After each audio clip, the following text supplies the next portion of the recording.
Thompson to lead us in the pledge, please.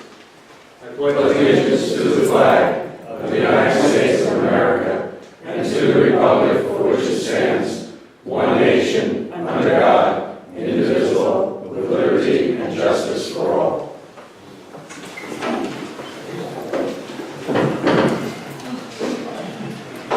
The notice requirements of the New Jersey Public Meetings Law is satisfied by forwarding a news release to the Asbury Park Press on December 20th, 2014, stating that a regular meeting of the ToCN Township Committee will be held on May 13th, 2015 at 7:30 p.m. Town Hall. The notice requirements have been posted on the township website, and a copy is on file in the office of the township clerk. Excellent, thank you. Roll call, please. Deputy Mayor Ordo, Here. Committeeman Engel, Here. Committeeman Fitzgerald, Here. Committeeman McNair, Yep. Mayor Shatner. Here. Good evening. Item number 1 is approval of minutes, meeting of April 29, 2015. Any additions or corrections? Move it. Second. Roll call, please. Deputy Mayor Ordo, Yes. Committeeman Engel, Yes. Committeeman Fitzgerald, Yes. Committeeman McNair, Yes. Mayor Shatner. Yes, thank you. Item number 2 is a presentation of our Clean Communities Coordinator. Ms. Mann, I'll turn it over to you. Thank you. And with your help, Mayor Schatzel and former Mayor Russell McNabb, would you please join me up here? It's with a great deal of pleasure and honor that I'd like to present Anna and Robert Wells. They signed up for, Adopt a Highway, Route 34, from Flock Road all the way down to Conover South.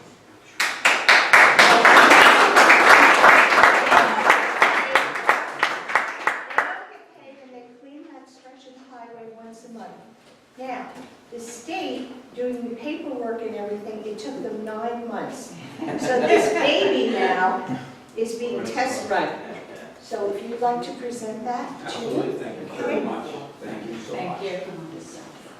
And thanks again. And our other award went to Tony Sank and the Colts Neck Journal because we gave it to the calendar of the journal, but I hear he's off to Ireland. Good place to be. So, Well, our quality of life is everything in every community, especially in Coltsneck, and all that you've done, and just keeping that, now you know how fast the car's going, 34 too. Yes, From when we you're do. standing there, it's even faster than when you're driving by.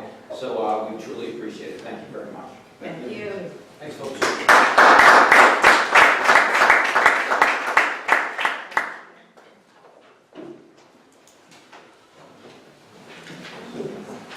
Item number 3 is Mayor's Proclamation, near and dear to my heart. Emergency Medical Services Week, May 17, 2015 through May 23, 2015. Whereas emergency medical services are a vital public service, and the members of emergency medical service teams are ready to provide life-saving care to those in need 24/7. And access to quality emergency care dramatically improves the survival and recovery rate of those who experience sudden illness or injury. And whereas the emergency medical service systems consist of first responders, emergency medical technicians, paramedic, firefighters, educators, administrators, emergency nurses, and physicians, and others, and whereas members of the emergency medical service teams, whether career or volunteer, engage in thousands of hours of specialized training and continuing education to enhance their life-saving skills, and it is appropriate to recognize the value and the accomplishments of emergency medical service providers by designating Emergency Medical Services Week.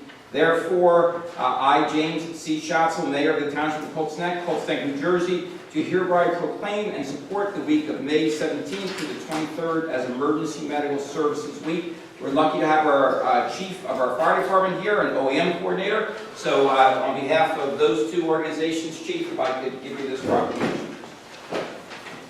Please, Michael.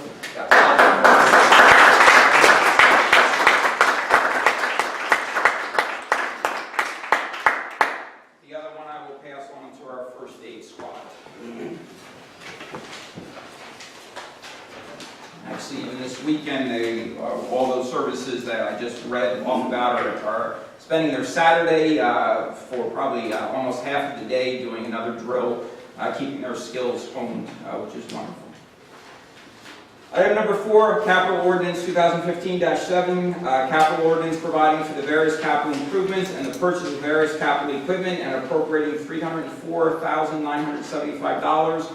Therefore authorized in and by the Township of Colts Neck in the County of Monmouth, State of New Jersey. This is a second reading by title. This is our pay-as-you-go, if you will, capital that we do each year. Any comments from the committee? Seeing none, I'll open public hearing on this ordinance. Seeing none, yes, sir. Stuart Lambert, Colts Neck. I just have a question since I haven't been here before to understand it except for the last meeting. The $304,000, what's included in that number? What's Sure, I'll go over a few of them, and then we can talk offline on that. So park and recreation improvements, $30,000, purchase of fire department equipment improvements, including turnout gear, thermal imaging camera for $18,000, police four-wheel drive vehicle for $34,500, additional police equipment, including computers, radar units, in-car cameras, $40,000 and change, public works four-wheel drive vehicle, $45,000, town hall improvements for $57,000, court recording equipment for $8,000, a new well for Bucks Mill Recreation or Community Center, $20,000, underground storage tanks removal and monitoring, $6,000, purchase of computers and related equipment, $20,000, and replacement of the first aid squad's heating system for $26,000. That adds up to about the $304,000. So, Mayor, the way this is done, you do it on some type of a quarterly basis or a semi-annual? Budget. I'm sorry? It's our budget, That is your budget for the year? our capital budget For pay-as-you-go. the year, okay. And that was included in the budget items that we heard at the last meeting? Yes. Okay, thank you. Excellent, you're welcome. Any other comments from the public? We'll close the public hearing and ask for motion for approval. So moved. Second. Roll call, please. Deputy Mayor Longo. Yes. Committeeman Angel. Yes. Committeeman Fitzgerald. Yes. Committeeman McNamara. Yes. Mayor Shatzel. Yes. Item number 5, ordinance 2015-8, ordinance entitled the 2015 Salary Ordinance for the Township of Colts Neck. This is also a second reading by title. Any comments from the committee? Do you think we should have a booster on everyone? That is, We do. oh, We have to have. we have to, so we can offer the job. So we have that range, we have the flexibility up to that That's the maximum. budget. It's not necessarily. Yeah, it's a budget item. Yes. Good. So, Deputy Mayor was just talking about, item number 1 on this job is the administrator, which reads an annual salary range of up to $140,000 payable in equal installments bi-weekly. So these list all of the jobs for the salary ordinance. All of those, yeah, it's all in the budget. So up to. Any other comments? I will open up for a public hearing. Seeing none, I'll close the public hearing and ask for a motion to approve. So moved. Second. Roll call, please. Deputy Mayor Longo. Yes. Committeeman Angel. Yes. Committeeman Fitzgerald. Yes. Committeeman McNamara. Yes. Mayor Shatzel. Yes. Item number 6 is motion to adopt consent agenda. There's 2 items on it this evening. Resolution 2015-66, resolution approving insertion of special item of revenue, drug and alcohol abuse grant. So that is a county grant, and the paperwork to get this in for us to use that grant. And resolution 2015-67, resolution authorizing a recreation program refund. Any questions, gentlemen? So moved. Roll call, please. Deputy Mayor Longo. Yes. Committeeman Angel. Yes. Committeeman Fitzgerald. Yes. Committeeman McNamara. Yes. Mayor Shatzel. Yes, we have 3 items for discussion this evening, and our professionals are here to help us with these discussions. The first one, Mr. Frank, if you could join us. This is amending Chapter 263, Water Supplies, Chapter 258, Sewage Disposal Systems, and Chapter 243, Food Establishments. Mr. Frank is our health officer. We'll go over some of this. Just want to announce to the public, we're so very used to seeing Tom, but some of the public don't know his title and he's in the cabinet. Thank you. So what had happened a few months ago at our Board of Health meeting, they asked me to review our our fees for some of our permits for certain activities in town. So basically, Jim, you're correct, we look at, have you look at food establishment permit fees, water well permit fees, and septic system permits. And I think you have a copy of some of the revisions. What I did to get their input was to look at surrounding towns that have similar activities and the cost of those activities for permits, issuing permits. I presented it to the Board of Health, and from that we came out with a new fee schedule for those areas. Basically, they were staying in the mid-range of with the lists that I gave them. So I don't know if you want me to go through the detail of the numbers. I think we've all seen that in It's not drastic. They're not. No, I mean, as an example, for temporary food establishments, we currently charge $25 for an activity over at Bucks Mills, and that activity we want for 3 days. And I could be out there, the whole 3 days. And you are. Well, yeah, sometimes, depends on who's out there. But now we're going to change that to, as an example, $30 for prepackaged foods that are not potentially hazardous foods, and $60 for vendors that do food prep out there. Just an example of, and I apologize. Sure. That would be like a vending machine? No.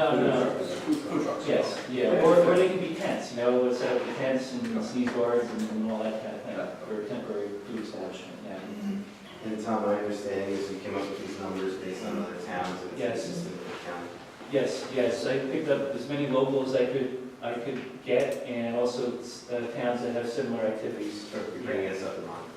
Yes, absolutely.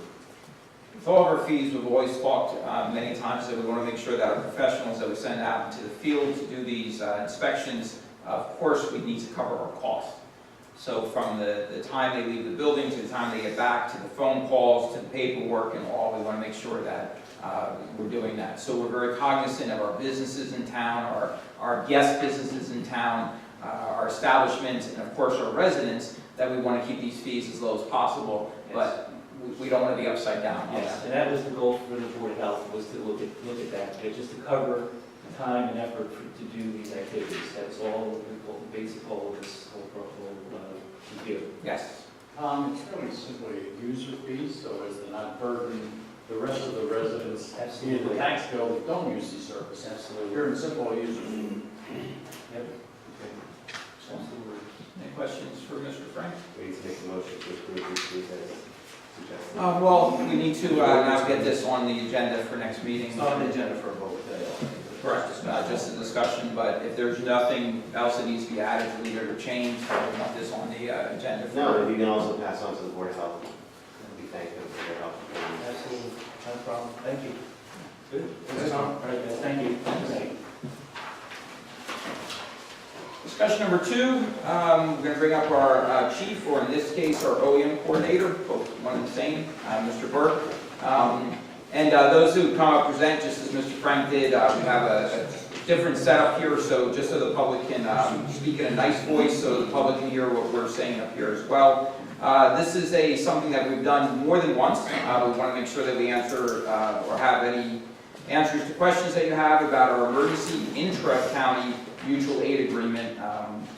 Mike, you want to talk about that a little bit?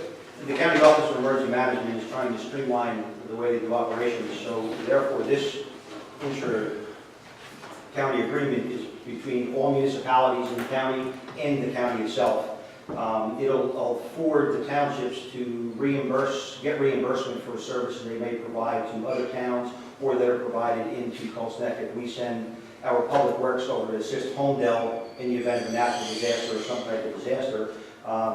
Those funds then, if the event became refundable through FEMA or the federal government, those funds, with this resolution in place, would then allow for us to go get reimbursement costs for those services that are done. Vice versa, if they provide services to us, they can then recoup their costs of things that they would help Colsneck with. The county is doing a good job trying to get all of the municipalities on board by June 1st to have these agreements in, and then the process is already in place. So in the event of another disaster or man-made or natural disaster, and we provide those services, then there's no more paperwork involved. Once it becomes a reimbursable event, this just kicks into gear and we can go ahead and apply for those funds through the federal government. Would you agree with your experiences that many steps that happen in an emergency, even something as simple, if you will, as a snowstorm, and we hear things like declaring emergencies or doing this or doing that, a lot of it goes back to funding. So steps need to be done Yes. so those funds can filter down to Even with the municipalities. Yep, even with the declaration of an emergency or a state of emergency does not automatically kick in those funds. There has to be a number threshold for the federal government to be involved with the state to be able to get reimbursable funds for that. So just a declaration, again, declaration starts the same process across the board, but it has to reach a threshold of funds before it becomes a reimbursable event. Any questions? I'd like to recommend that we do this. Yes, absolutely. Yep. This was all prepared by the county OEM and their legal team, so all the verbiage was a boilerplate resolution that was pushed across, so it's encouraged by all the municipalities to go into, and the county is also adopting the exact same resolution that we would in the future. Would you also agree that unless this is part of your world, there is a great system behind emergencies that's just building and becoming stronger and more efficient and effective on many levels? Being prepared is key. It is. And those of you that drive on Kozlowski Road, if you're going down there, you probably passed the police academy many times and a huge tower. And the 911 center is also located there.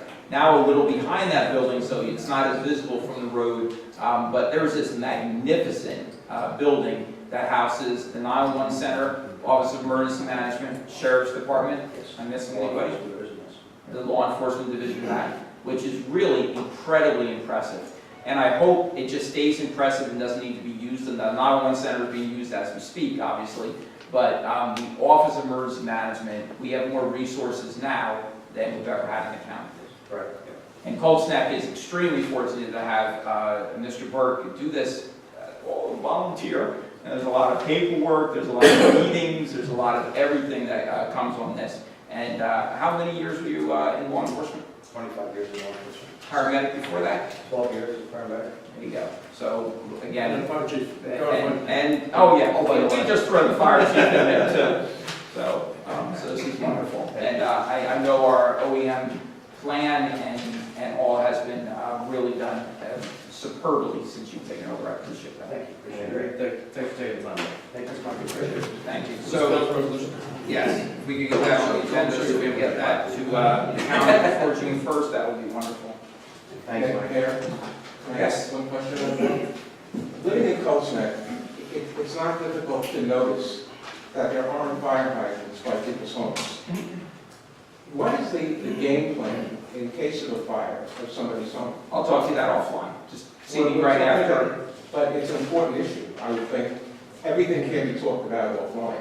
I'd like the people to understand why. Okay, well, then I'm going to the public comment. I need to get through the rest of the agenda. That'll be about a 30-minute discussion I can have with you. Instead of tonight, I'll have a 3-minute discussion during public sessions because I'm like a member of the fire department and was actively involved many years ago. So I can talk about that, and if the chief's still here, he can chat about that as well.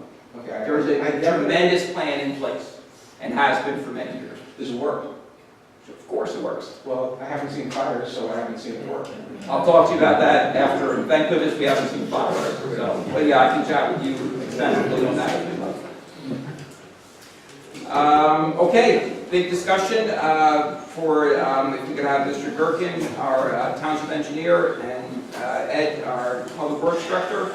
We're going to talk about the 2015 road improvements. Gentlemen? Glenn, you want to start off a little bit with a lot of work that you've done for us preparing for tonight? Yeah, there was several, probably 2 months ago, I got Thank you. from Mr. Bowden a list of various roads, cul-de-sacs, curbs, parks, where he wanted me to go out and evaluate them and come up with cost estimates on what it would take to replace the curbs, to pave the streets, to pave the parks or parking lots with it. So we did that, And on March 31st, I sent a report into him. It had a detailed breakdown on each one of the streets, which I don't expect any one of you to read, but it had, more importantly, a summary, and that's what we really need to look at. It's called the Master List Road Notable Improvements. And these streets and the listing and the categories are exactly what was given to me to go out and evaluate with. So we went through these, we put together cost estimates, we put the widths, the lengths of the streets. With it all total, this is a little over 6.5 miles of roadway.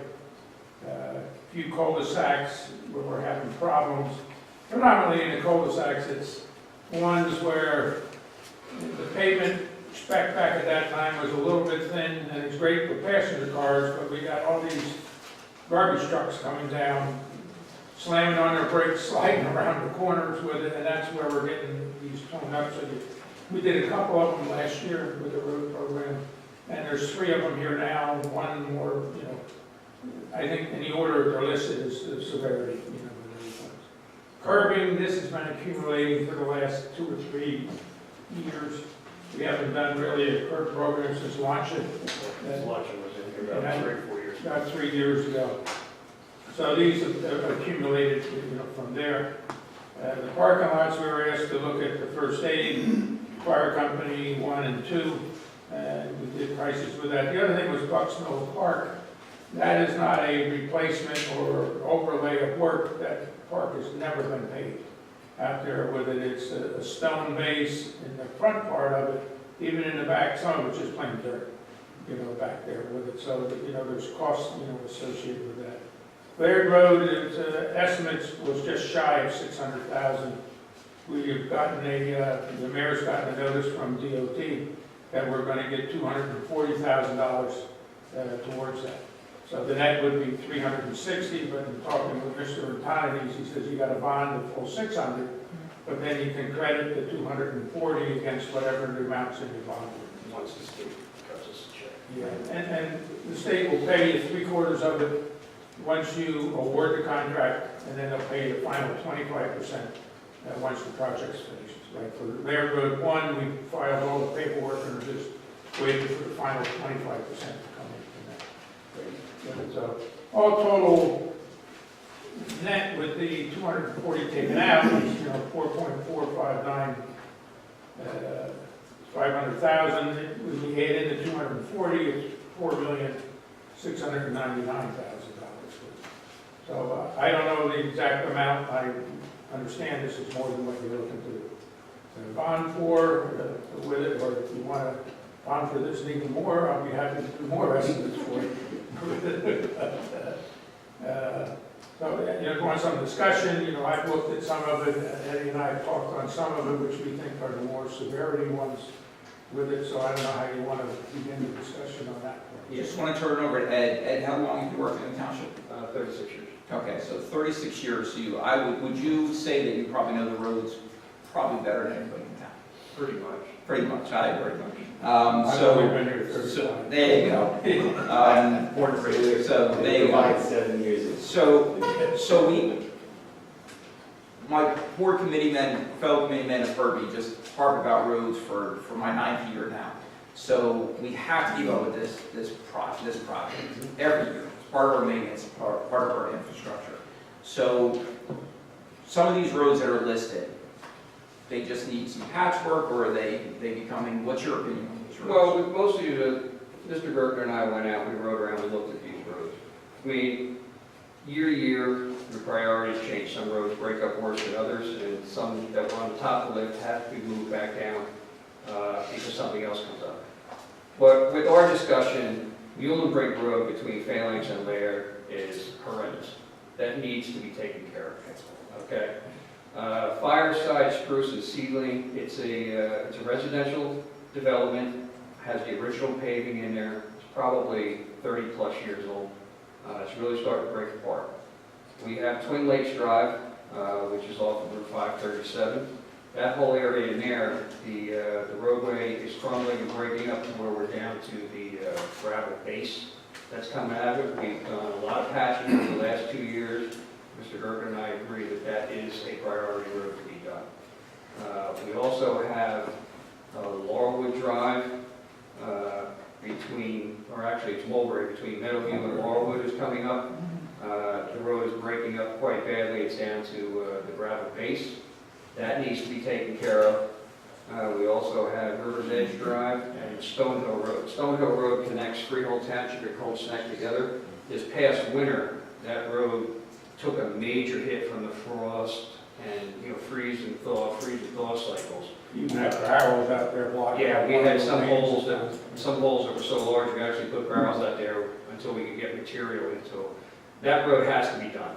I would say right now, you've got Muhlen's Break and Stonehill are your two major through traffic streets that have to be taken care of. After that, you're going to go into residential. I would say Fireside, Twin Lakes, and River's Edge are probably your three residential streets. Now, depending on what you gentlemen finally come up with a dollar amount, and hopefully the cost of crude oil will stay down, which will help keep our cost of asphalt down. We'll be able to squeeze in a lot more. Like last year, there was a lot of streets repair work on cul-de-sacs where we didn't do the whole road because we didn't have enough money. But we took, say, $100,000 and we broke it up and we were able to do 4 repair jobs to get emergency things done, get roads taken care of to where they were safe. We have another 4 or 5 years to go before we can come back in to do an overlay on it. We could probably do that again on some of these streets. As far as the parking lots and such, I know the mayor had asked us to get a price to do Bucksville Park because there's such a high volume of traffic that's going in there. The gravel roadway is constant maintenance problem. It has been from the day that the property was taken over. This year we were lucky in the last few months with the construction of the roundabout. All of the millings just about that came off of that property, we took the township. And we were able to put a lot of that in there and create some type of a base, some type of a roadway. The number is 297,000, which is a lot. And Mr. Gerken and I think that a reasonable expectation for that would be to do half of it. Spend 150 in there, pave the roadway from Bucks Mill up to the community center and the parking area, the squared off area in front of the community center, because that building gets so much, traffic in there. That would cut down a major portion of your maintenance in there. And that section gets all the traffic. That gets all the traffic, no matter whether you're going off to a ball field, you're going into the pavilion area for a picnic, or you're going into community center, that portion of the roadway gets the traffic in and out constantly. So that would be a wise investment there. The fire companies, I'm pretty sure, I don't want to speak for them, but I think that we got these numbers, so if the fire companies decided they wanted to jump onto our bid, these would be the prices. Same with the first aid. I know the first aid squad, the township does own the first aid squad property, so I don't know if maybe we could work some kind of deal with the first aid where we'll pay a portion, they'll pay a portion, so we don't have to suck the whole bill on that.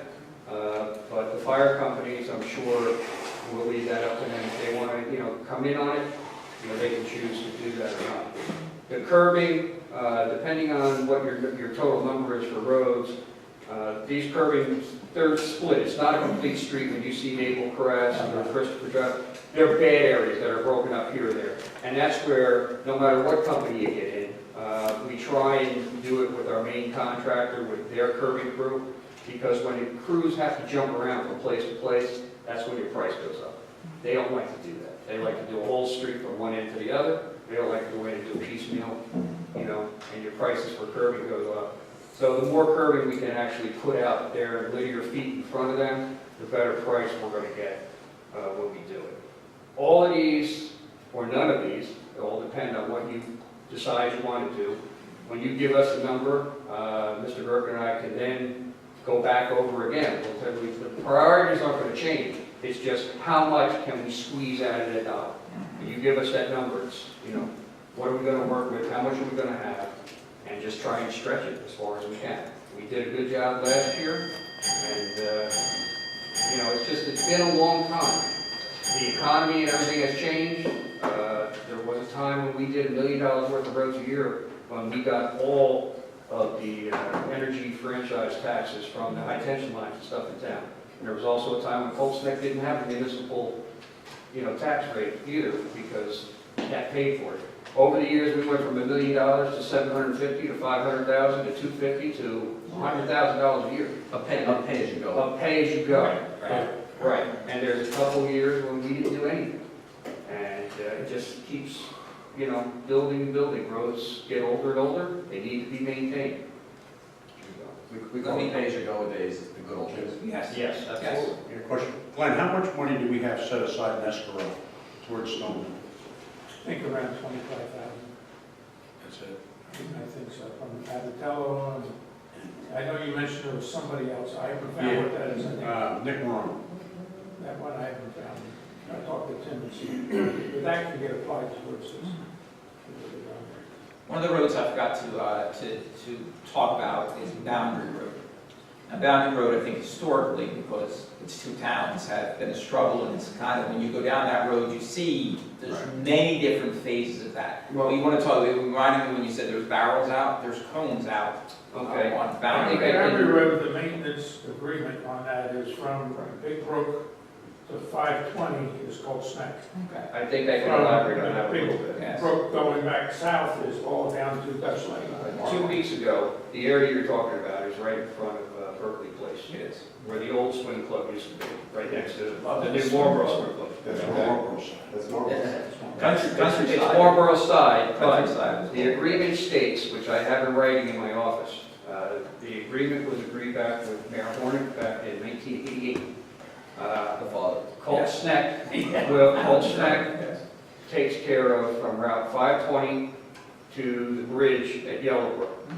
Okay, we maintain both sides of the road. Yes. They take care of from the bridge to Dutch Lane Road. Rather than split. They kept- Right. Marlboro, they have a whole new regime over there. All the older people have retired. They're no longer in. All the public works guys kept saying, oh, no, that's Cold Snack, that's Cold Snack. It's not. Finally, I went over there and said, here's the agreement. That's your road, you're responsible to maintain it. They looked at it, they read it, and they went, oh, I guess we are. We're like, yeah. Stop calling me and telling me you got a pothole there and it's a dangerous road. It's your road, it's not ours. You maintain it. We repaved this road twice already, you haven't done anything. So Is it their plan for this year? I don't know. They repaved one small strip on Boundary, but that's all they did, and they did that over by the old boat works. Sir, Mayor Tom, can you reach out for Jonathan Kappas, the administrator there in Marlboro? Can you reach out for him tomorrow and find out if that's in their paving plan? They do an annual plan as well, similar to what we do. They are now aware of that it is up to them to maintain that area. I mean, it's our residents that go in there, and I understand, but that's if you if we go in and we start tearing it up, then we take responsibility for it if anything happens, and without direction from the council, I don't want to do that. If you could make sure that Mr. Ansys has a copy of that agreement, which I'm sure we can get him, and then we'll reach out to Marlboro and see if we can. I would go beyond that and just request I believe that there may be a copy they here in that hole already. I'm sure we can find it. If not, I have it. Better idea, If not, I have it. but my office, 10 o'clock. It's fine. There you go. Good. Thank you for working that one I'll out. take care of it. On the curbing side, this is another little, this is my opinion, I'm not sure how the rest of the committee feels, but it seems that over the years, the requirements or the code or whatever it happens to be, you can give me the right wording, of curbing changes slightly.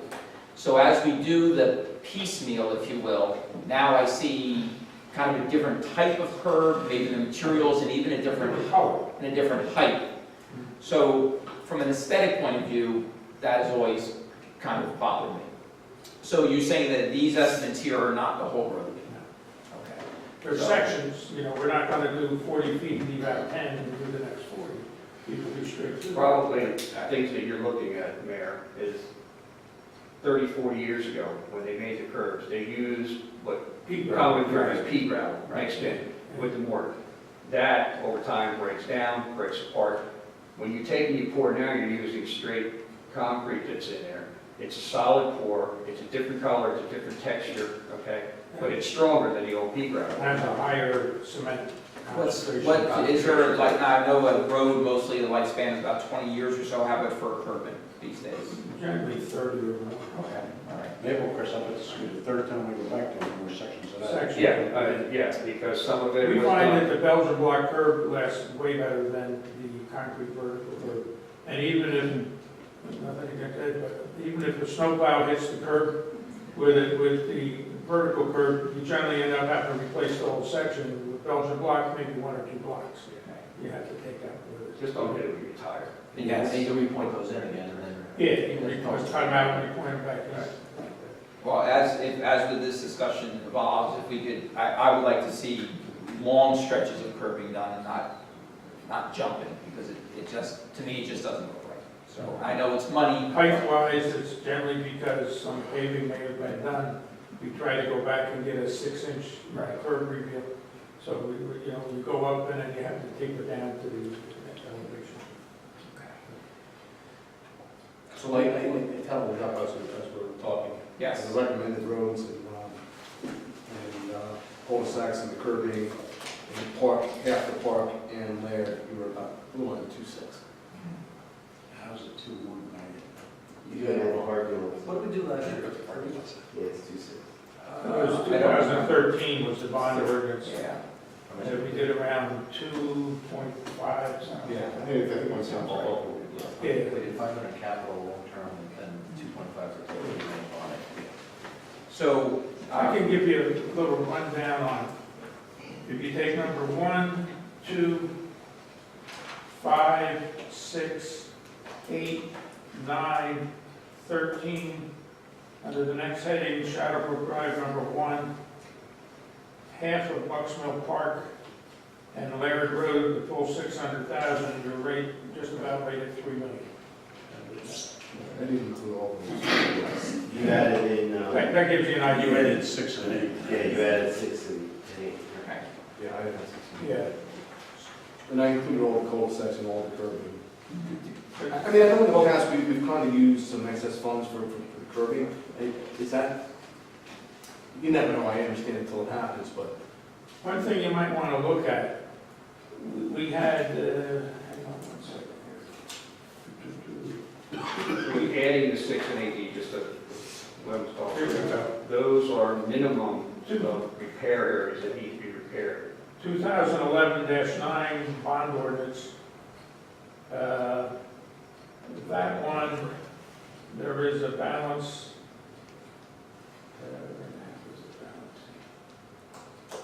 $39,600 in that bond ordinance. And the other one, 2013-10. Before, I think they took the steps out of it. But before that, there was 162,000, and they were probably 30-something, I think. So you probably got about $150,000-$60,000 in unused funds from, From previous capital. yeah, maybe, Yeah, 169. So that's your curbing. maybe that could do your curbing, Right. maybe you do your curbing and some of your other stuff. We've also historically, appropriately so, I think Glenn has added 5% in for overages. I got that in He's, this. right, it's appropriately in there, and because of the press market for oil, we've gotten a little lucky in a 7 to 9% delta of what the actual estimates are versus what he said. So you have, not that it's a huge number, but you may be able to if you have to say 160,000 out of there, you have 25,000 left over from Stonehill, a 5 or 7% delta on 3 million, you might get 150,000 on the 3 million, you're at 2.7 something minus numbers. You might get down to 2.5, 2.6 and still be able to do everything you're talking about. No, even do, if you want, say if you wanted to do 3 million, your bond, and the 240 coming from the state, you could adopt the $3,240,000 bond and take the 240 and apply it, to their way, and get back to your 3. And that gets us, the thought process is, my recollection, we're about 100 miles away, right? Very close to that. Very close. If we, on a 20-year life, if we're anything north of 5 miles, we're on the plus side of that. We get our brains beat down the winters, and also doing it right now, you're doing a 3-inch top coat, with a 3-inch base with a 2-inch top coat on these things. Or On some of this. on some of the stuff, that's better than some of those, some of those things were 2 or 3-inch top coat, nothing They're base. an inch and a half. I know, some of those cul-de-sacs, it looks like a paper roll on it. Yeah, I no longer do an inch and a half with it. There's too much irregularities in your road, so when you're trying to put down an inch and a half, maybe you got 1 3/4 here, but maybe you only got an inch, you know? And a freeze heat, we're gonna knock that out. And when you get a little bit of water in there and a freeze thaw cycle, that's why you see some of this popping going on. What did we put in, and I apologize, I don't remember, I don't think we were as high as 3 million when we did our budget in terms of the long-term, We did, we went a little higher than that. but we have to back out our other capital expenditures. You have long-term capital expenses of public works equipment, some other stuff, no? We need to talk generally about that. I just wanted to kind of get their opinions on the roads, and then our next discussion item, I'm going to ask Mr. Antonides, our Chief Financial Officer, to be here to talk about numbers, interest rates, availabilities of where he thinks we should go with this bond. And I like that discussion always, but we've already voted on 304,000. Yes, but I think that's different. We put enough that percent aside to go up a little, I think. Those page you go. That's page That's page you go. We were talking about What's on different, our other side? we were talking about maybe some DPW equipment, some other things that Yes, we're looking at. and we still have to look at the report that we don't have yet for the court police station. I agree with that. I just wanted, I think that's careful, we're servicing a lot of debt right now, and I think all the interest rates are, this is the time to borrow if you have to borrow. I agree with that, but we have to be careful of knocking on the door, ultimately it does come out of taxpayers' dollars, so let's just keep that in mind, it's not just what we want to do. Oh, absolutely. We've got to service that debt that's amortized on 20 or 30 years. 20.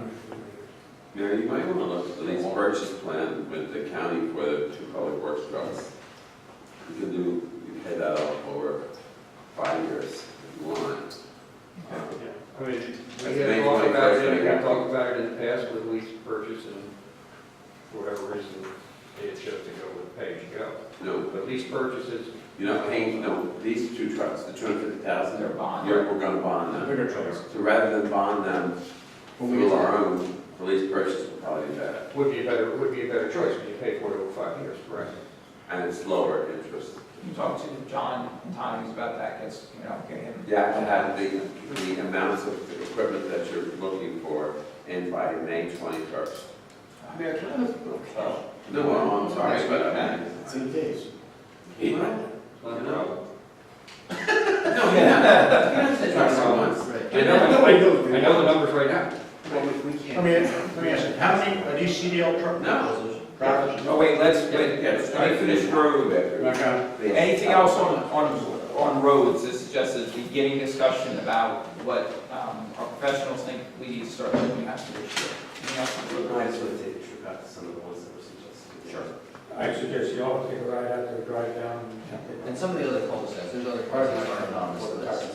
I just think what this was. Are you putting any horses in any of the cul-de-sacs? Really hard, really. No, this all horses right now. Mayor, Let's- I don't want to, I know it is just roads, and I hate to. No, I just wanted to finish that and then move on to other things. Deputy Mayor has a question on the trucks. And on the lease purchase, if Ed talks to Mr. Antonides, I do want to stick my nose in that a little bit, because I don't know that you have to pass the ordinance. So what the senator is saying is that if we tell them what we would be interested in doing, here's the advantage, is on the lease purchase, if you did that, there's 2 advantages. One, it spreads over 5 years, the life on most of those things is going to be 7, 8, 9, 10, 11 years, so you're okay on that. But the advantage would be, you would also improve the payments on the balance of the bond, because the bond is determined based upon the life expectancy of the assets that are bonded. So by taking out the 7 or 10 or 11-year assets and only having in the 20-year assets on the roads, for example, you may do a little better. So there may be a little other edge in there that may be an advantage where you wouldn't normally say, go for the lease on 5 years. There may be a plus there. The trucks that we were talking about, that we had talked about during budget hearing and everything else, they're under state contract until November. As long as we got everything together before November, we can place the order. But, And I'm just saying, and the price holds. But we have another option, we would get that same price on a lease purchase deal with the county and spread that payment, instead of paying $160,000 for the single axle dump, if my numbers are correct. Right. We'd be paying the same 160 at 1 or 2 or 3% interest over 5 years, backing that asset out of that capital improvement, so there's going to be there's really going to be a triple when you may be able to do what the federal want to do in 3 different ways. So, Mayor, if you're okay with that. Yeah, if you can work with- it also. I mean, we'll do tomorrow. With autonomies and Ed, that'd be great. Question? Trucks? Yes. How many snowplow trucks do we have now that are CDL trucks? 5. How many CDL drivers do we have? Right now, everybody, with the exception of 2. And that would be how many? We've got 10 right now. 10 CDL drivers. We've got 10 CDL drivers now. Everybody above position of laborer is required to have a CDL license. We only have 2 laborers on staff. That includes both mechanics. Yep. Oh, the That means they would be foreman driving. himself, That means they would be driving trucks. they can be driven. They can be driven. They can be. Okay, so that's 2. 10, that's 8. Then there's you and Kenny. Correct. All right, so that's 4. So now we're down to 6. And how many trucks do we have? You only got 5 big ones right now that are CDL required. You can take one out of service, but one dying, right? Yeah, well, there's 3 taken out of service. There's 3 trucks that no longer plow snow. Okay? We have 5 trucks, that's why we pay so much to contractors, because we bring additional in for plowing. Okay? We have 5 large trucks that have salters, salt spreaders on them, and have the large 11-foot or larger snowplows on them. Only 5. At one time, we had 8. We used to keep 8 big trucks on the road. We had plenty of small pickups and the F-350 one-ton dumps. You gotta remember, we had 22 staff at one time. I used to be able to put 8 large trucks on and 6 small trucks without a problem, plus have guys over here doing sidewalks and stuff. Mayor, I apologize for bringing up the trucks, I brought it up for finance purposes. not for Now I'm discussion lucky of if I can personnel, get, plows, you or know, some of the other stuff. We're on- we're on- Now I'm lucky if I get 9 guys on the road altogether, and that's 5 guys in the big trucks. 1 guy's operating the front end loader, the other 2 guys are out in the small F-150 dumps. I got 2 pickup trucks sitting back there with nobody to put in them, you know. Things have changed over the years, it's not the good old days like it used to be. Yes, I understand. Senator, the May 21st deadline is, Just to be able to give the county the amount of money, then they then they collect that from all the different towns, and then come up with their total amount. What's In the meantime, you could turn around and get your, it's the lease purchase, it's every other year they do it, and this year it's, this is the year. so it's also an obligation, when you give them that number, there's an obligation. You can get out of it, you, and answer your So question that- where you're going, you're not committed to anything at that Well, it point. makes complete sense then to make sure So, that in we get other words, we could put There is a in your budget request that's saying that we were looking for whatever, Sure. $250,000. And then And decide. they pay it out over 5 years, but if the town decided to back out, they We could could, back out. Okay, well, Until it's over. It doesn't come again until 17. Correct. So Tom, there's a commitment date then? Yeah, eventually there's a commitment date, Yes, but it's but not what, it's not. the, No, May 21st, the first day, get your numbers in. they need to know approximately, is it 7 towns, is it 27 Right, towns? What are they talking about in And terms we've of done their this capital? They also don't know what they're bonding, because they bond for the improvement. Yeah. right, That's And where that's really it's- October, November, so we need to make a decision soon. Friday, pick a time, I'll be there. excellent.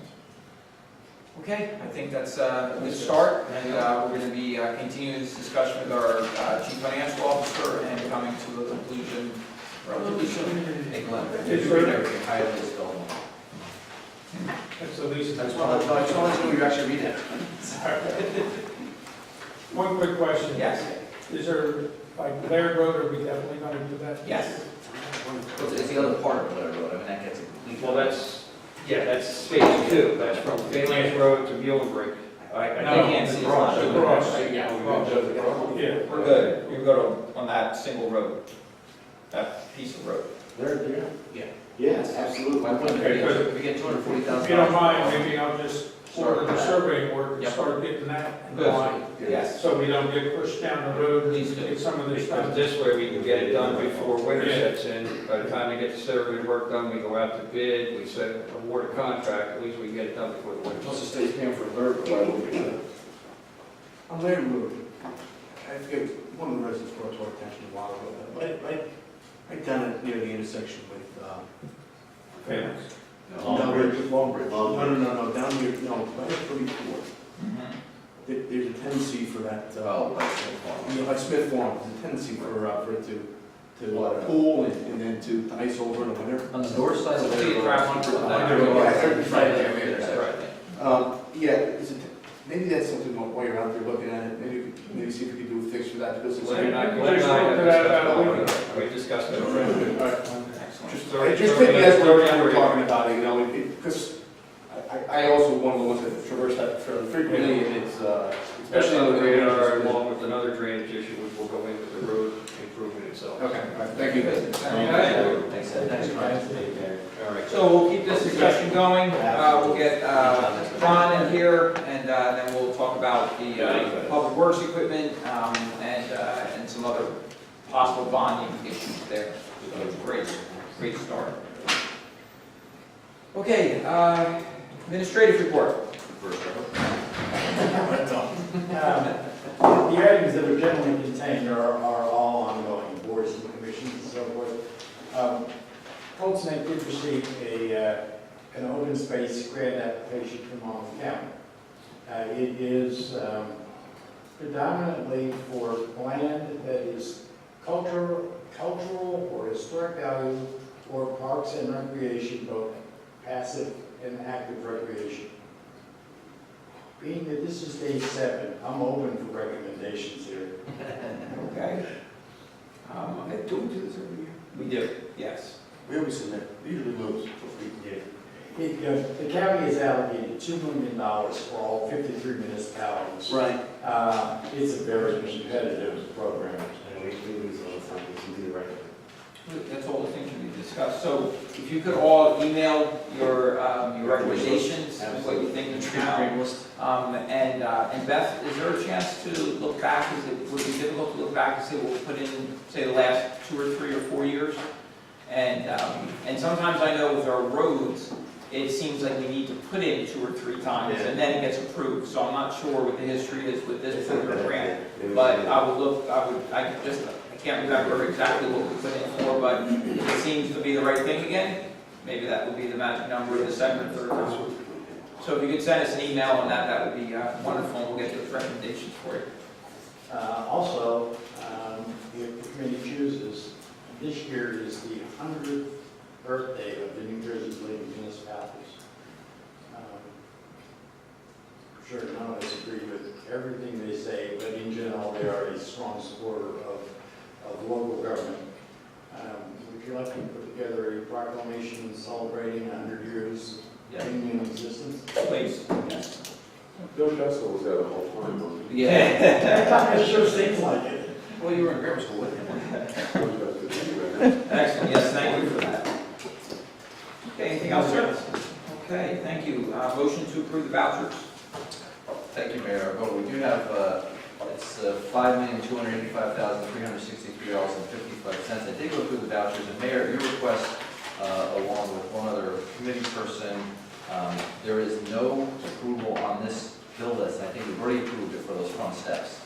So I'm going to go back, I'm going to find out when they were done, because I did a little visual inspection. I'm not terribly thrilled with the way it's finished on where the riser meets the tread. Any of the other committee people, you want to go back and look at it, you kind of look at the tread meeting before you step on, and the riser is the back part with the brick. The treads are bluestone, and the risers are brick.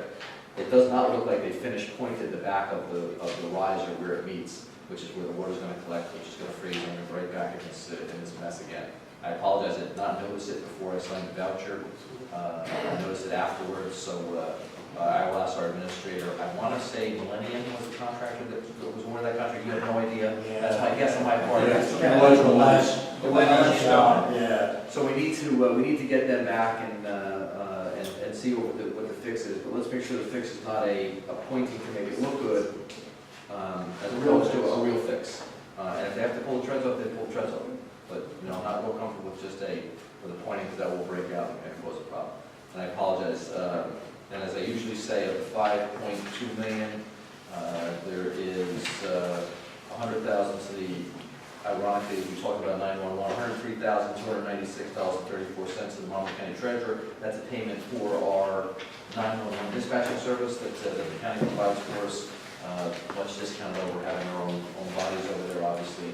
A little over $2 million for county taxes, $132,000 for county library taxes, $113,000 for county open space taxes, $1.28 million for local school taxes, and the regional was a little over $1 million, so that's roughly 4.3 or 4.4 over the 5.3 million, which is my long-winded version of saying I would ask for approval of those vouchers. That's right.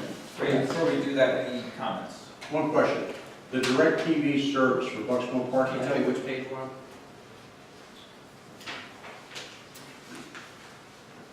Page 6. Halfway down, right in the middle. Is this Yes. ongoing issue with direct TV thing? Yeah, I think that bill goes to lunch though. It's paid, I don't think it's paid by the Lions Club, I think it's paid by us, and the Lions Club, I believe, reimburses, but I will check on that. Because they wouldn't put the service in Lions Club, Lions Council. Right, yeah, I know that, but I'm just saying, should make sure it's back to I that. will do that.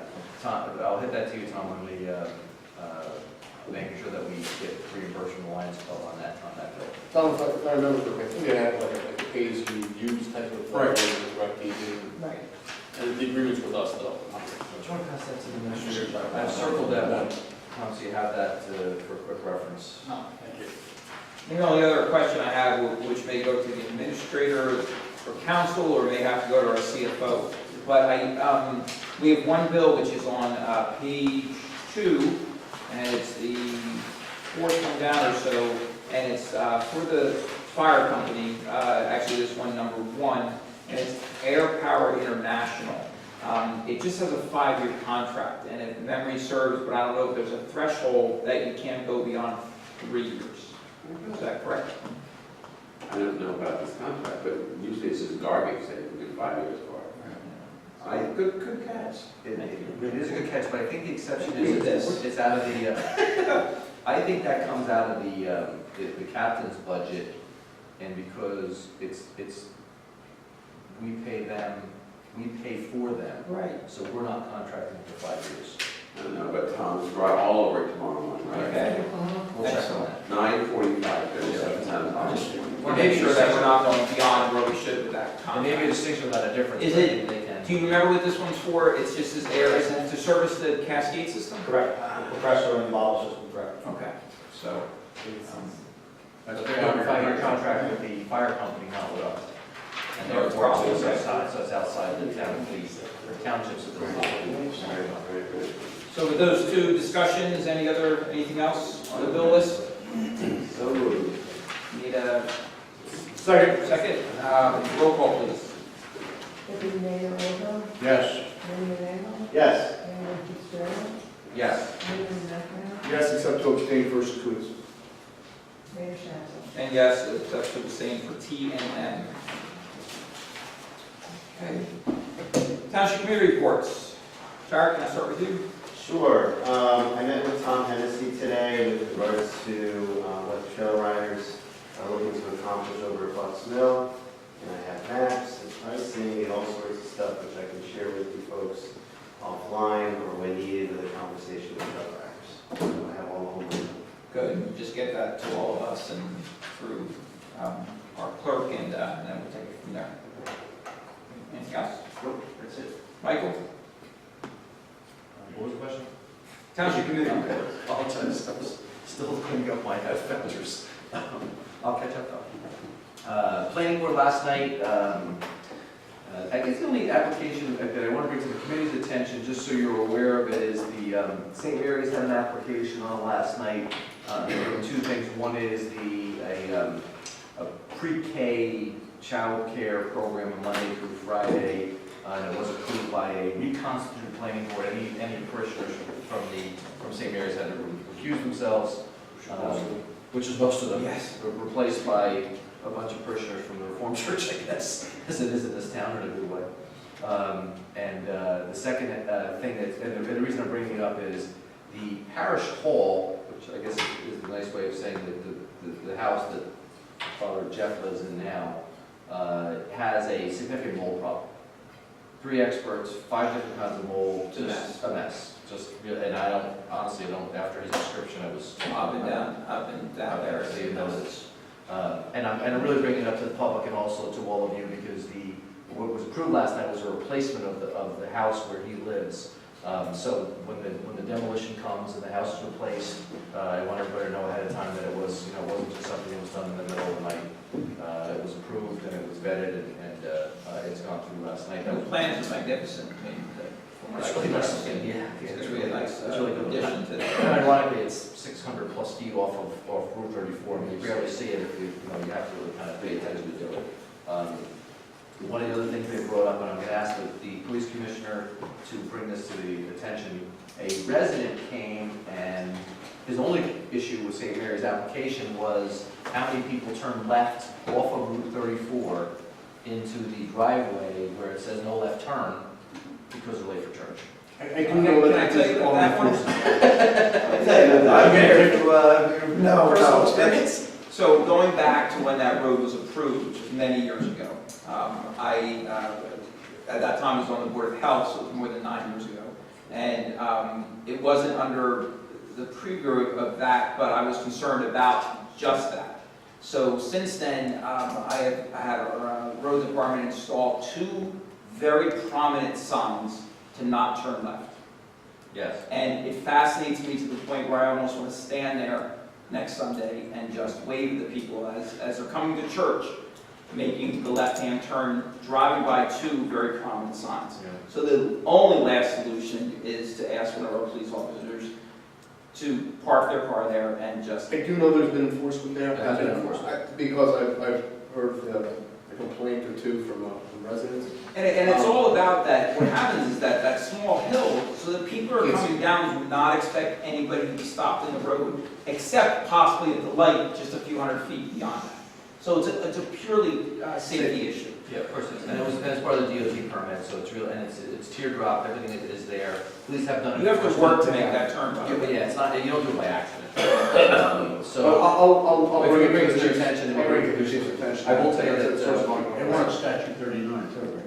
Oh, that was a good point, yes. They wanted, ironically, Title 39 was never passed for that parking lot, which you would normally do with, and they're willing to do that, because the other issue that happens there is ironic, and I've personally never seen it happen, but. Huh? There's a abandoned car issue too, but that's... Yeah, that's like, I'm sorry, it's another problem. But that's covered by statute. The 456, I think, covers no matter where the property is, not to be Title 39, but there's a couple years ago, New Jersey passed a statute which makes it illegal to avoid a traffic signal. That was really the diving for the gas station, To use private property to avoid traffic control. which happens apparently at St. Mary's, which I have not seen, but people dive off of Failings to go north on 34 to go to the parking lot. It doesn't seem terribly efficient to me, but we have to, and they're willing to do Sometimes it that. takes a few seconds to get through that light. Yeah. Oh, yeah, I agree with that. And that's the, The statute says $250 fine to avoid any public traffic control device using private or public property. right, yes. And It's a point, it's moving around. it is, it's 2 points. What, did you get it? No, not yet. I brought up the police quite a few times, because at the Orchard Shopping Center, you just can't believe how fast they cut through there from 537 to go south. It's terrible. I mean, you're talking 30 miles an hour to that parking lot. Yeah, That's crazy. flying. We can address the enforcement issues, and I will tell you that the Father Jeff, the current pastor, is supportive of that. He has, in fact, during the hearing, he said that parishioners have come to him and said they can't believe they got a ticket for turning left into there, and he said, you should get a ticket because that's dangerous. I don't know if you brought it up during confession.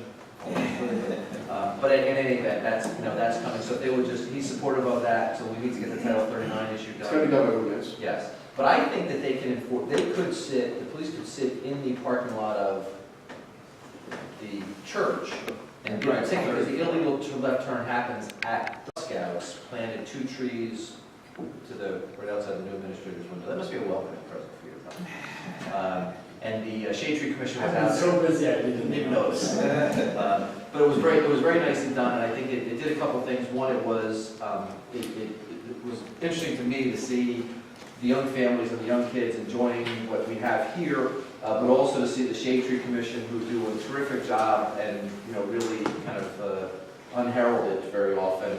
And it was interesting to me, and I'll give the people the kudos, because they were looking for 2 trees so that the kids could have something to plant that would be beneficial for the town. And they went to, we always go to Eddie Brock, and Rich Reich gave a tree each, because they're just good Colton people, and as a result of it, there'll be trees out there that no one will ever know how they got there, but Cub Scouts and planted it with the Shade Tree Commission and donations from our own folks, so real good stuff. Russell? Code subcommittees, my big one this month, very active, as the people that have been attending meetings know. We're actively involved in discussing litigation that will become necessary by a recent Supreme Court decision. It's something of significant concern to the town, because fair share would put our obligation at 500 plus units, which obviously we don't have any ability to do at all. So it's a matter of concern to us. And from a litigation perspective, in accordance with the Supreme Court's decision, we are going to be actively involved through our co-attorney and doing that without going into specifics on the litigation and how that's going to play. We are very much engaged in that issue, which is something that is a concern and will be a concern, and hopefully resolved in our favor down the road. Excellent, thank you. Tom? Farmland the other night, we're getting ready to send a letter out to all farmland assessed pieces of property about trying to see if we could talk some of them in, or 1 or 2 of them, just for more farmland preservation ground. The other night we had a planning board, and this morning I had CNBA. They're getting ready, it's too early, September something is a barbecue. Oh, yeah, big roast, or barbecue, yeah. I don't remember the date. Yes, September 21st, 23rd, something like that. And It's in June no, I'm just saying, working on it now. All right, that's it. Good, thank you. So I have just a few things. One is I'll address the fire question since we're very close to the public comments. Is that agreed, we don't have fire hydrants except at the Grand. So that's been an issue and a very important one for the fire department since its inception. So I remember we actually had a title that we just don't have anymore, but we still take care of it, called Water King, which is just making sure that we know of every water source that's available to us. So every pond, every pool, every stream that we could draft out of to pull out. You've also seen any of the water sources in town, most of the water sources in town that are significant have a standpipe. It means that we can pull the truck up and draft out a little faster. We also, each company has a tanker, so that's our portable water source that is one of the first trucks out when we have the rescue power to get to the scene, so we have water. Of course, each of the engines has a certain amount of water on them in addition. Many years ago, there was a diameter change in the fire hose. So as we've gotten larger, and Chief, correct me if I'm wrong, but we're still using 5-inch diameter hose, and there's something that the county set up, once again going back to the shared services, of a tanker task force. So heaven forbid the chief gets notified now that there's a potential structure fire in town. With his knowledge, he's going to determine what section of town that is and automatically dispatch surrounding communities to start bringing water to us. And Earl Fire Department, which is obviously a paid fire department on the federal base, also has some water available to us. So it is tricky for any fire department, but in particular Colts Neck, is that we have the responsibility of knocking that fire down rapidly. Now that's the goal of any fire department, but specifically here because it's still going to take a few minutes lag time to get the amount of water that somebody with a hydrant would have. So it is something that's on our mind continuously. We talk about it a lot. We drill for it, how to get water from point A to point B. So that is a very significant part of the fire department. And they, just wonderful. And Mayor, if I can also add, it's one of the most incredible things to see. You mentioned the tanker task force from a county perspective. I've been attending fires as a first aider since I was 16. And, parked an ambulance far away, just walking down the street and seeing Marlboro, Homedale, Manalapan, and just going all the way to some southern towns that come in and they just line the roads with tankers, one after the other, filling these big, it looks like swimming pools of water. And the pumpers are pulling the water out. So it really is an incredible thing to witness everyone coming together to help save the house.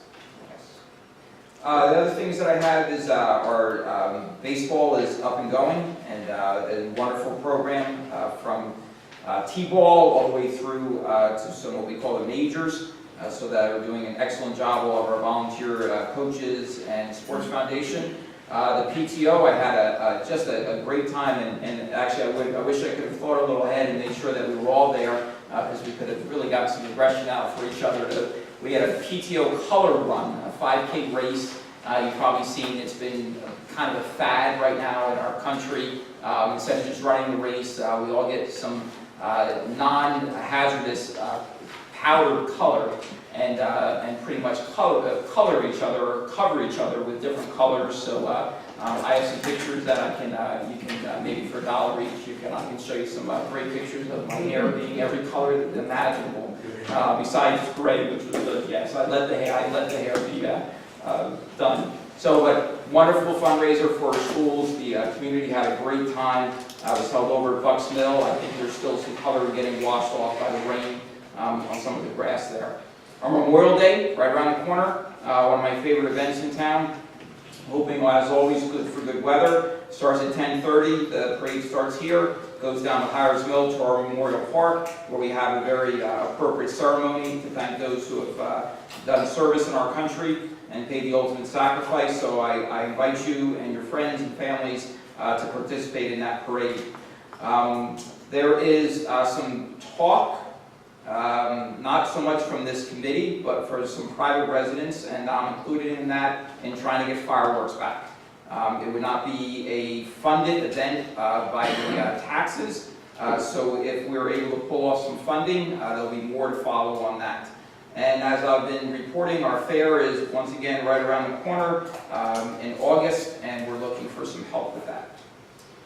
With that, I'll open up to public comments. Judy. Judy Lawford. There are 2 additional Memorial Day events. One is the bicycle decorating contest that starts at 10 o'clock at the First Aid Squad.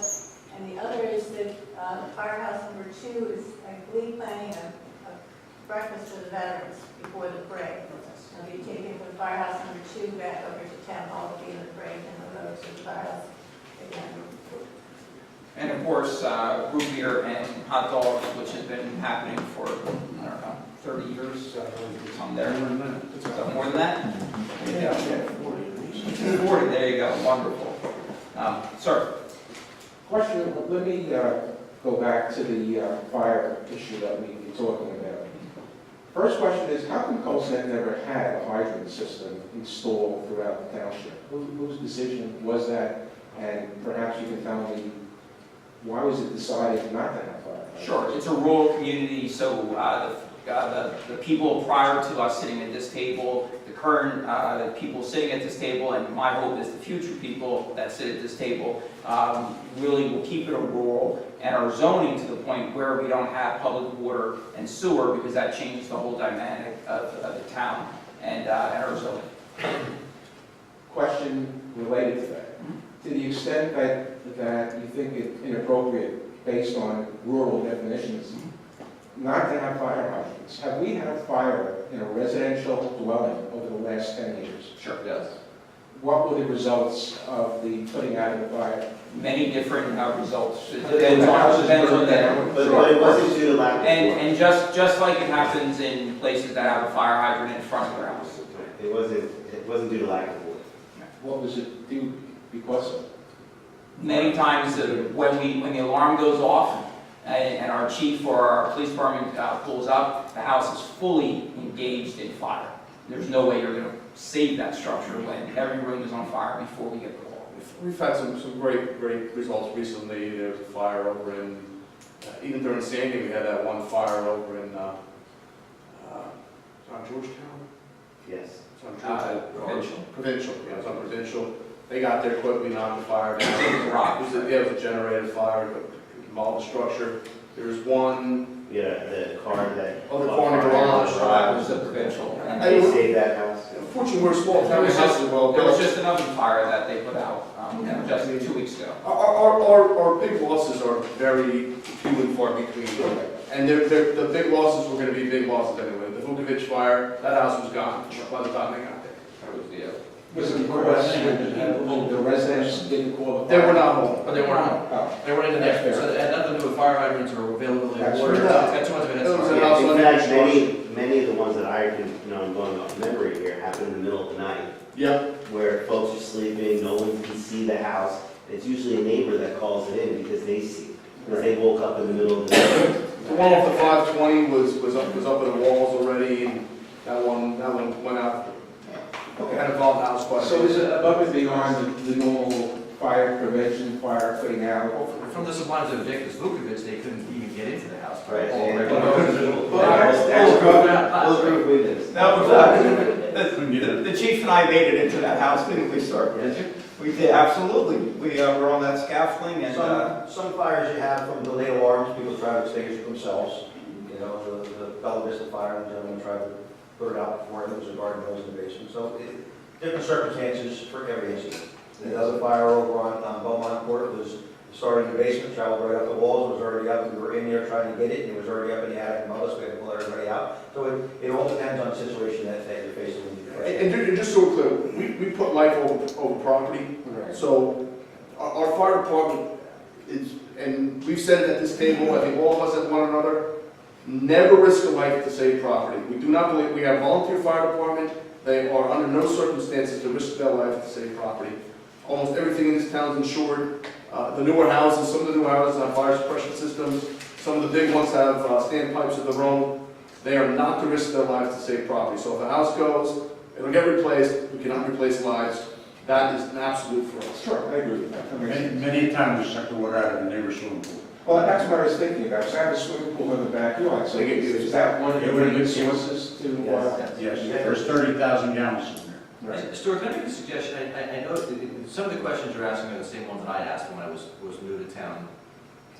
I'm a rookie compared to these guys, 10 to 12 years ago. 13 years ago. you passed the 10-year mark, you're good. I'm all right. I guess that's good because I'm on the record. You may want to take some time offline, kind of talking through, if you see us around town or you want to talk to the administrator, feel free to catch up on some of these background questions. And, we don't need to do it in public. We're more than happy to talk to you. When the mayor says offline, that doesn't mean he doesn't want to talk about it. It's just, we've all lived it for 15 or 20 years, so. I know you guys have, but there are probably a lot of people that when they come to these meetings that would like to understand certain of the questions that I'm bringing up also. And it's possible that my question answers other people's thoughts. That is possible, but as you know, and I'll talk to you lawyer to lawyer, there's certain things we have to follow here in procedure. We can't have a colloquy every time something comes up. So we have to run the meeting in an orderly fashion to get through the business of the meeting. So as we have these I was conversations- advised that. I understand that, Counselor. It doesn't have to be adversarial, sir. I was trying to help you. But Any other questions? Yes, I do. Sure. I want to go back to, in coming here, I took a beautiful route down 520, which reminded me that roads are done by, if not by townships, they're done by counties. Over the past year, 2014, for example, how much was spent by the township for repairing residential roads? I don't have that number with me. We can get that number during town hall hours from our chief financial officer. I just don't have that off the top of my head. Okay. Second question, as it relates to roads. It would be helpful to understand what the 10 worst condition residential roads are and what the cost is to repair those roads. Sure, that's what we went over tonight. I know, but I didn't see that. I didn't hear that. Okay. Probably not. And in saying that, we had talked at the prior meeting, at the budget meeting, about the concern that the sanitation trucks are perhaps creating damage to the roads. And I had brought up at that meeting the possibility of maybe assessing a fee or a charge, or whatever you want to call it, a tax, a road tax, or what have you, to finance the repavement of some of the worst roads. We don't have the constitutional authority to tax it. You can't say that we're gonna do that. How did Nice idea, but Yeah, excuse me. Go ahead, John. I don't think we can legally do that. We might be able to charge a fee for, like, a license to do businesses now. We do that, but I don't think we can assess them for the roads in the town. I don't think we can do that. I don't think we have that. Would it not be constitutional to you to do that? Well, I don't think we have the power to do that. I don't think we only have powers that are given to us by the state. So we're able to do special assessments on property owners, we can charge property taxes, and any other fees that we assess have to cover the cost of administering those fees. So sports fees are supposed to cover the cost of the athletic sports program. Okay. So I don't know that constitutionally I would have, or legally, it would just like a practice. Yeah. How do you modify the Constitution, your Constitution?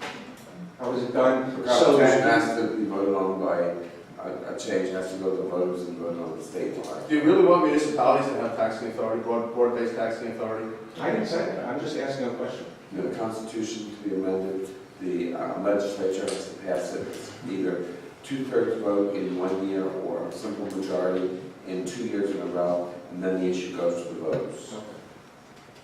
So it's not an easy thing to do, is what No, you're it's saying, to assess them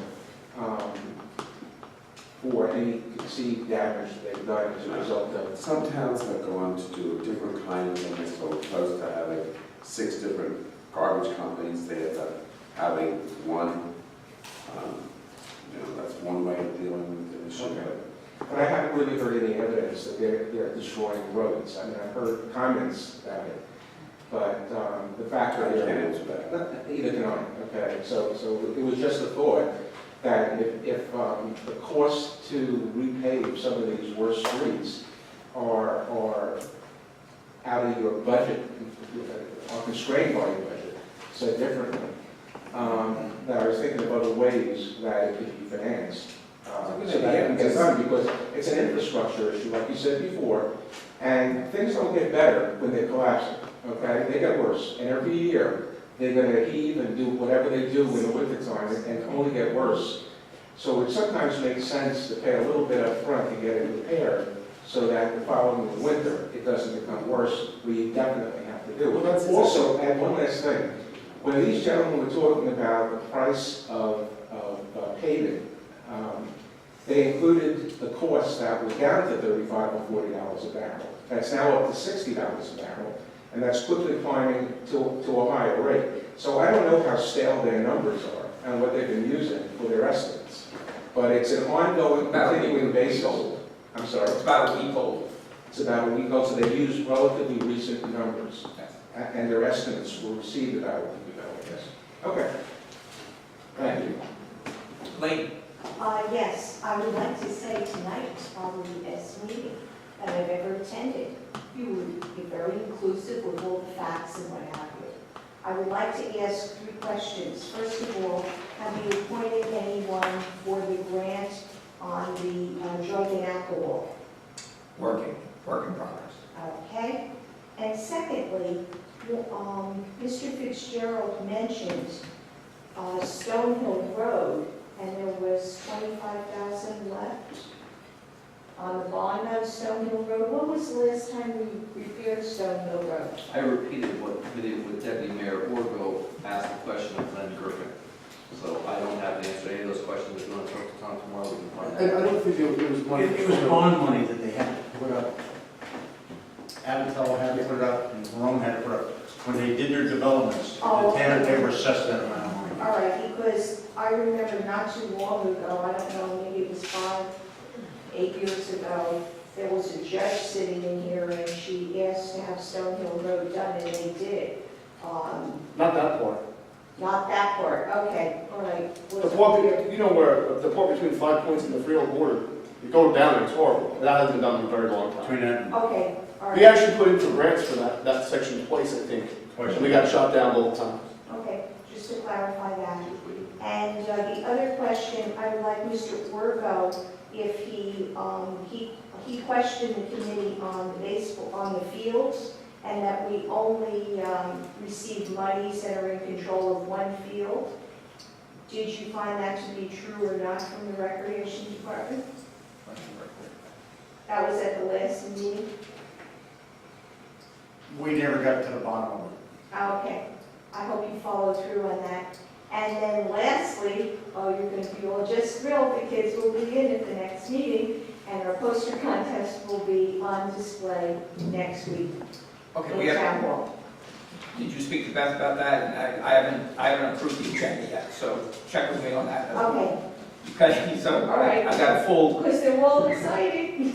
so you told them already? Well, I didn't tell them the exact date, but I Okay. told them, yeah, okay. I got a packed meeting, if I remember correctly, for All next right, time. So then just, maybe we just should do check. it in June. We'll fit it in there, but All right, okay, I just no want to problem. make sure that we don't, no 11 o'clocks anymore, so. Okay, We're gonna do our best on that, but we'll fit them in, All that's right, always a thank you. great thing. This is Pete Trask. Yes, just a question. Does the township own the Smith Farm stand that's on the property that the town owns? Yes. They do? Good, I would love to talk to you about an idea that I have. Okay. So, 2 projects, and one I've actually spoken to the chief about, not in his chief role, but as his resident role, is there's 2 things that I would like to get working, and I have it, one of my many to-do lists. Okay. One is to fix that shed up. I haven't even talked to these gentlemen, so to fix that shed up, and I really like the one tree that's right by the shed. So I think that's a project that I would like to get some residents involved in, maybe a scout project, something like that. Because it's extremely visible, and every time I pass it, I cringe a little bit because it looks Yeah. horrible. Yeah, And if we can't do that, we should take it down, in my opinion. exactly. So, I agree with you. But I think that it's a nice touch if it's fixed up. And the last one is not town property, so it's a little more complicated, is Buck's Mill, the mill itself.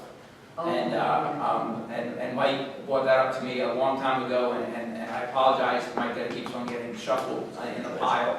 But now that the winter and the amount of water that we have, there's probably a better possibility now than when we first talked about it.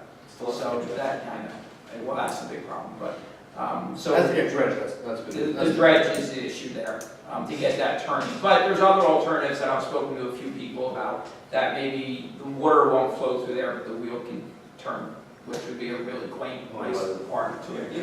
Yeah. So there's solar, there's lots of things, and I'm gonna drag Mike into that, when that time comes as well. So. Vince? Yes, a couple things. First of all, excellent discussion on roads. I very strongly support keeping our roads in order. So, you know, good work, keep at it. Secondly, discussion of the county grant for open space. To my recollection, maybe can't guarantee it's perfect, but the last grant we received for that may have been for the acquisition of a piece of land between Clover Hill Lane and 520. That may have been Agree with you. the last one, and at that time, pardon? I think I think I remember their last name, but yes, that'd be Yeah. right. I believe the emphasis, since it's done through county parks and recreation, they was at the time particularly focused toward acquisitions. I believe they're now becoming more receptive to spending on the development of open space. And which is it's subjective, but in thinking in those terms, think about your parks and open space where you may be planning on spending money that would qualify as development. And if there are things that you are discussing, I heard 1 or 2 things tonight that might fit under that, and you might want to discuss that further in terms of eligibility and suitability, whether there might be things that would be potentially fundable.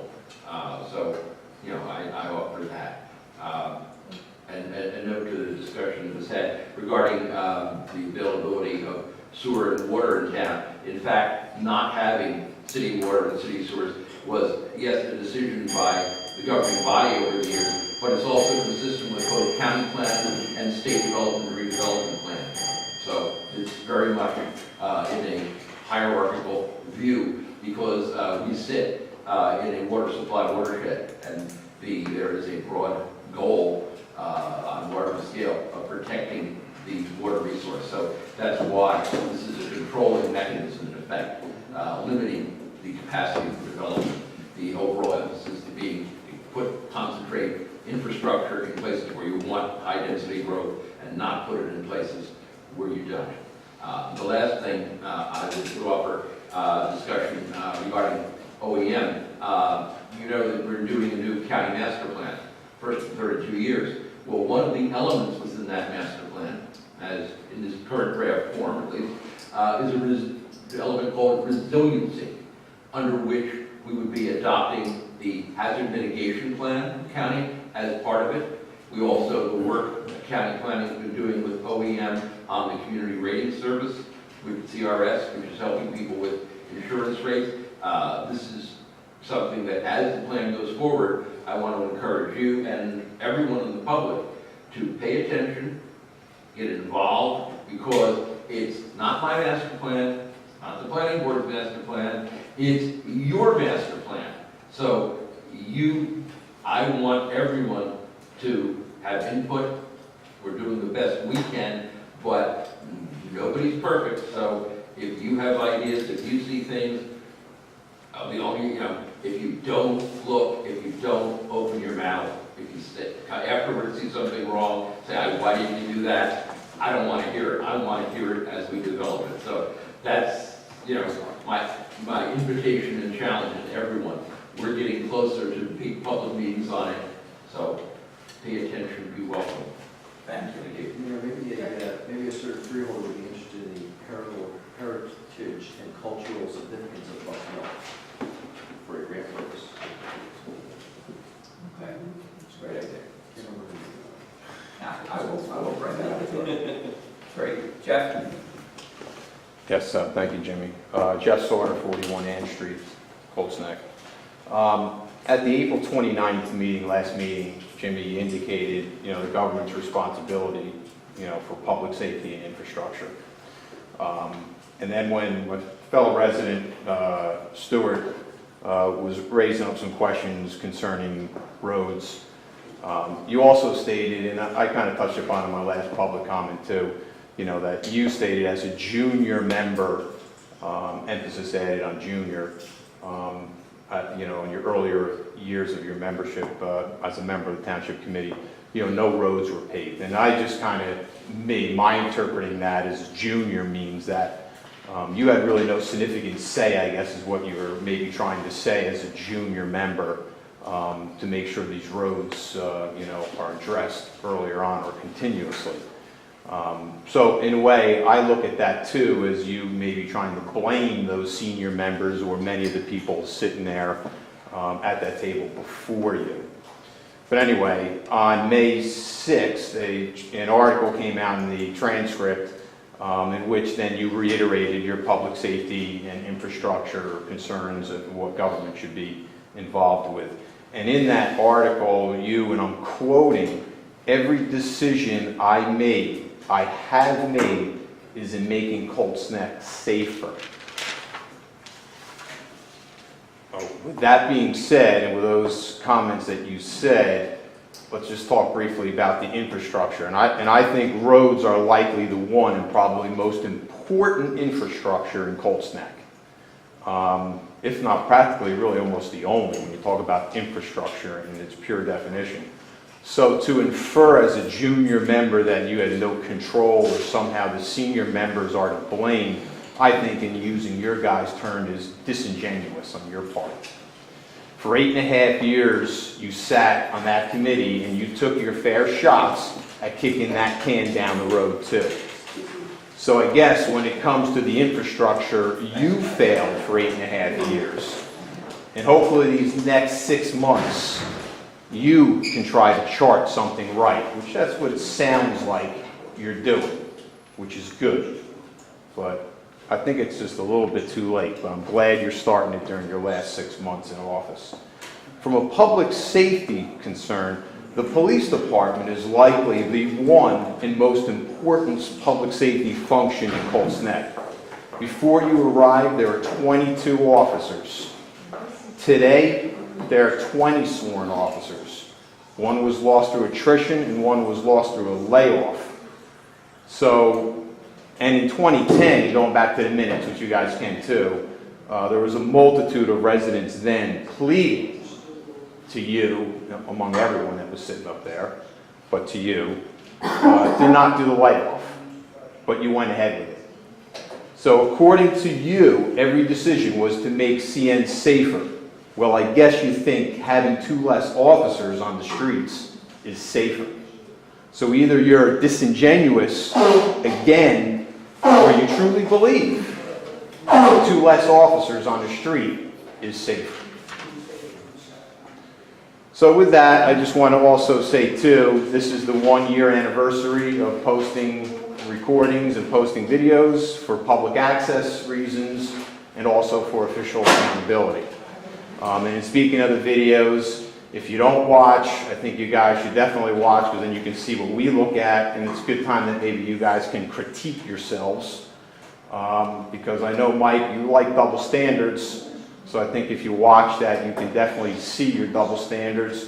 Russell, definitely you got a short fuse, but you know, if you watch that, you can see that, what we're seeing, what the public is seeing. And like Elaine Mann said here earlier, I think it was, you know, it's getting, at least today, is much better. I find it very difficult to watch how disrespectful also you guys have been towards some citizens, and particularly Chuck down here more recently.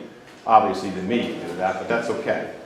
And how you've been towards other residents in this town who have really, like Chuck, have been probably in this town longer than, lived here longer than you guys have probably been alive. With all due respect, Tom Orgo, not Yale. So all I'm saying is, and I've said it before, you may dislike some people in this audience, you may dislike me, Elaine Mann, Virginia Amon when she's here. When some people ask you some challenging questions, that's okay. You can have your personal feelings towards people. Just be respectful. Don't have any double standards. And then also, you know, be patient and courteous in listening to us, because sometimes citizens may not know, may not understand. So you got to be patient with us, you know, because we are definitely patient with you guys. So thank you. Other comments? Chuck? This is totally different than anything that's been mentioned. I remember years ago, the town had a special meeting at the courthouse in reference to Donald Trump and the use of water. And I noticed from Tom Frank, the health officer, here, this is amendment chapter 263. And I remember Glenn and Tim all testifying, and people even from out of Monmouth County, throughout the state coming. Did we ever get involved with monitoring the water use of our golf courses in town? Every day. Every day? We do that? Did they give a report? Continuous, I shouldn't say every day. That's a continuous responsibility of our health officer. And that's water usage throughout, especially our high water usage facilities like golf courses. Even the county has to be monitored. They all have meters on their wells. And that's what I guess I meant by every day, is that the meter's reading it every day. Is there a state, does the state set a standard for the golf courses? 100,000 gallons a day. Because we've had a pretty dry spring so far. And I think a couple of years ago, according to Tom Frank, you know, we lost 7 or 8 wells, and I forget how many pumps, et cetera, et cetera. Always been looked at. Very important to us. Link. Yes, do we have an ordinance in reference to putting couches by the curb and other large items, or not? I would imagine there's or I'm not sure, I can't remember the title of the ordinance now, but there are certain things that can't be stored outside of your house for a long time. I'm assuming this, what you're talking about, is things are being put out for disposal companies to pick up. I guess so. I don't know, because they've been sitting there for a week now. Sometimes they take, the disposal companies take a little more than a Yeah, week. sometimes 10, 12 Yeah. days. Some of it's education, there's folks that come from out of town over here and just assume that there's a spring cleanup because it wasn't their old town. Could be. Yeah, most of the private waste hauls here, they have a pay as you go for those bulk items, you have to pay them to come in. I would imagine it will eventually fall under property maintenance, code enforcement, those types of things, if it became a significant issue. And as always, just let us know if there's a property that you want our code enforcement to look at. So out there Monday, let's know the address. Yes. Any other comments? Great, seeing none, I'll close the public portion and ask for a motion for resolution 2015-68, executive session. We don't expect to come back. I hear a motion, I need a second. All in favor? Yes. Aye. Aye. Opposed?